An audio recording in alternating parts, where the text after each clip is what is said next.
En aquel tiempo, al acercarse Jesús a Jerusalén y ver la ciudad, lloró sobre ella, mientras decía: si reconocieras tú también en este día lo que conduce a la paz, pero ahora está escondido a tus ojos. Pues vendrán días sobre ti en que tus enemigos te rodearán de trincheras, te sitiarán, apretarán el cerco de todos lados, te arrasarán con tus hijos dentro y no dejarán piedra sobre piedra, porque no reconociste el tiempo de tu visita. Palabra del Señor. Gloria a ti, Señor Jesús. Jerusalén era para los judíos mucho más que la capital de su reino. Era el lugar donde estaba el templo, el único templo judío. Lo demás eran sinagogas, no tenían nada que ver con el templo. Nada que ver en el sentido de que en el templo había una presencia de Dios, mientras que las sinagogas eran lugares de oración y sobre todo de lectura de la palabra, de meditación. Jerusalén era mucho más de lo que para cada uno de nosotros puede representar la ciudad donde ha nacido o la ciudad que ama. Y si para nosotros la destrucción de nuestra ciudad querida o de nuestro país es tremendamente doloroso, o sería tremendamente doloroso, para un judío la destrucción de Jerusalén era mucho más que la destrucción de su ciudad amada. ¿Cuántas veces yo, que soy español y que he nacido y vivido casi toda mi vida en Madrid, cuántas veces añoro mi patria ahora que no estoy allí y que por la epidemia no puedo ni siquiera visitarla? Y cuántas veces añoro los paseos por mi ciudad y todo lo que en ella hay. Decimos los madrileños que de Madrid al cielo y desde allí un agujerito para poderla ver, aunque estemos lejos. Y sin embargo, si yo tuviera que asistir desde lejos a la destrucción de mi ciudad, con el enorme sufrimiento que eso me causaría por las personas y por todo lo que hay en ella, mi sufrimiento no sería parecido al de Cristo, al de cualquier judío. Esto de lo que Jesús habla ocurrió aproximadamente 40 años más tarde de lo que Jesús anunció. Aunque ya la lucha comenzó antes, la destrucción de Jerusalén en el año 70 es el final de una etapa que empieza antes con la rebelión de los judíos contra Roma. ¿Qué es lo que está diciéndoles Jesús? Que no han conocido su visita, dice que no le han conocido a Él, que han estado con el corazón puesto en otras cosas.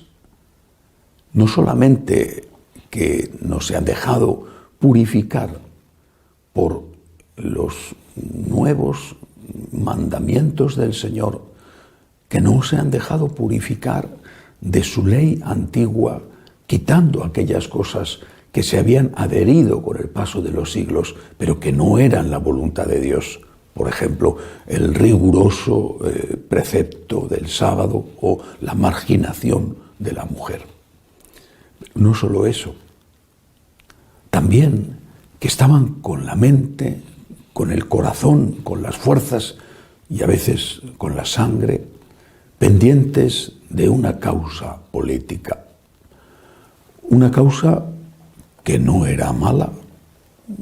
No me parece que sea reprochable que un país quiera su independencia de otro país que le ha conquistado. Ese era el caso de Israel. Ciertamente no solo de Israel, había muchos países así. Y no solamente en Israel había movimientos de resistencia. En España lo hubo también cuando los íberos se enfrentaron a los romanos. Por ejemplo, la resistencia en la ciudad de Numancia, que quedó también completamente arrasada y aún se ven las ruinas en las cercanías de Soria.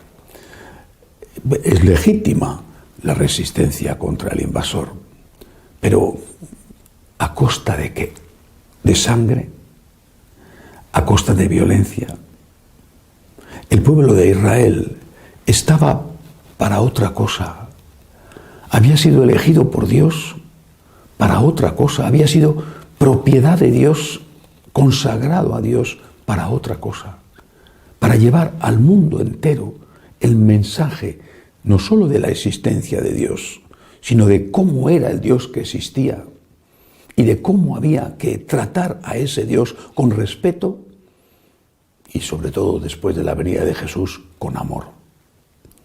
Esa era la misión del pueblo de Israel, no ser una nación encumbrada en unas colinas y dedicada a los negocios, una nación rica de comerciantes que había extendido su imperio comercial por el imperio romano. Para eso no había sacado Dios a Abraham de Ur en Caldea.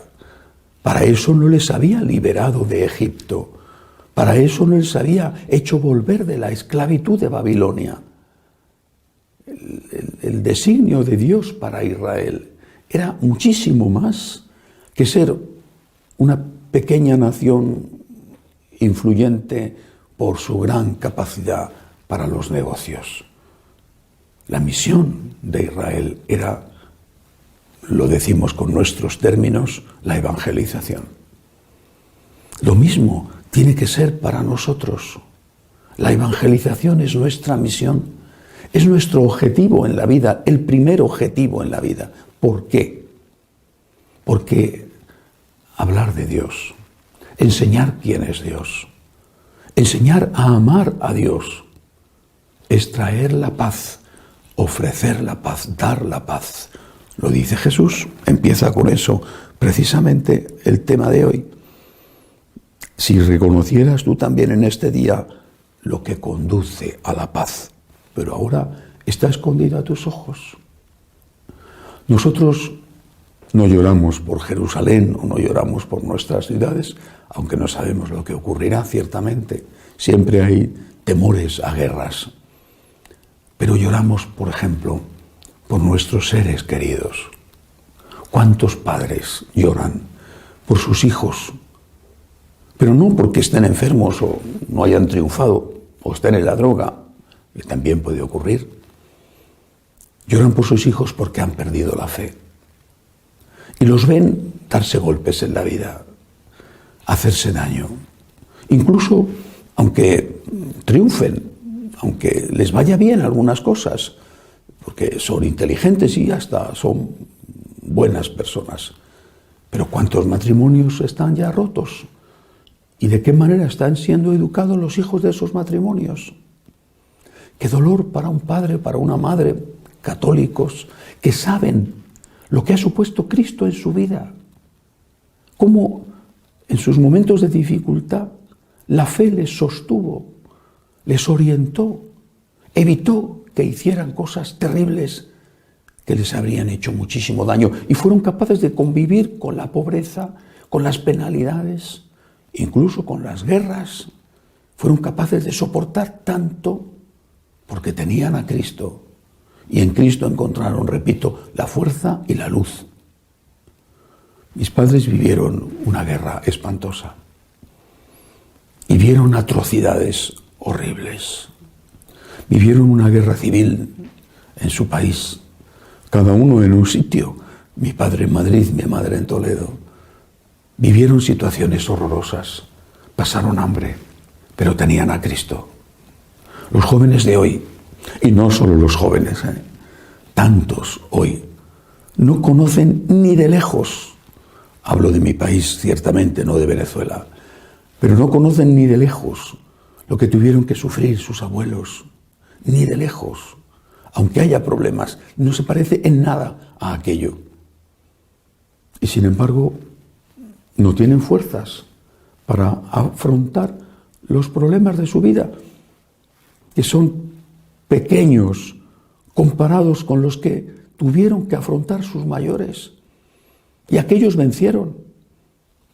Tuvieron hijos, los educaron bien y por supuesto les sacaron adelante.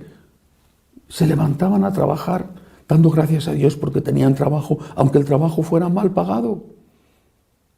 Eran fieles en su matrimonio y tenían problemas, pero eran fieles en su matrimonio. No mataban a sus hijos en el vientre de su madre, cuidaban de sus personas mayores. Yo lo he visto en mi casa y como yo, tantos. Hoy, ¿qué está pasando? Tienes más que nunca, eres más desgraciado, desdichado e infeliz que nunca.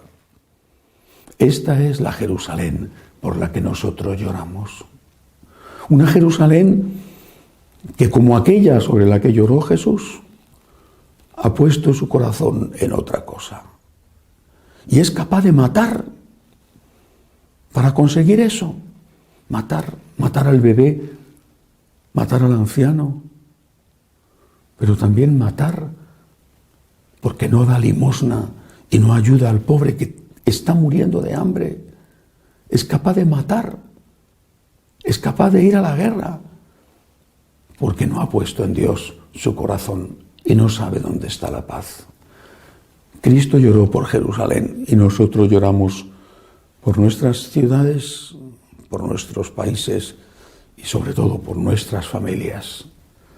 Pero por eso también tenemos que estar dispuestos a hacer lo que hizo Jesús, sacrificarnos por ellos, ofrecerle al Señor los problemas de la vida, los problemas de la edad, los problemas a veces de la incomprensión, tantos, de tantos tipos.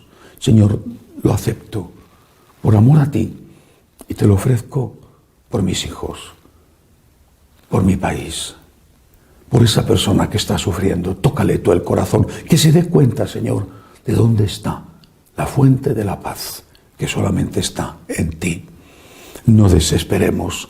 Jerusalén fue destruida, pero después surgió la nueva Jerusalén, que es la Jerusalén del cielo. Que así sea.